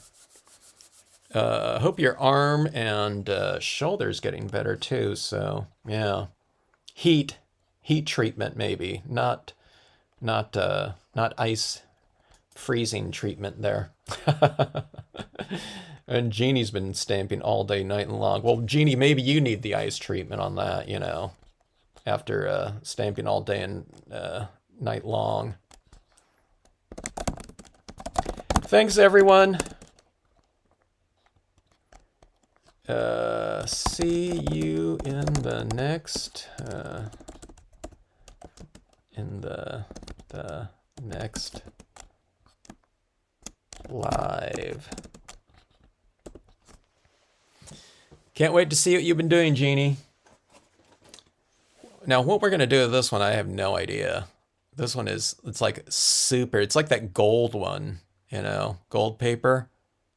It's so much crazier. It's like, I don't know, whatever. It's psychedelic almost, you know. I think we were mentioning that in that last video, but I'll figure out something to do with this one. It's fun to kind of use this holographic here that, while really dynamic, is also kind of from an emotional kind of context. It's really kind of mellow, huh, with those cool tones up there. like that. I don't know. I love it. Well, that's what the fluorescent in there.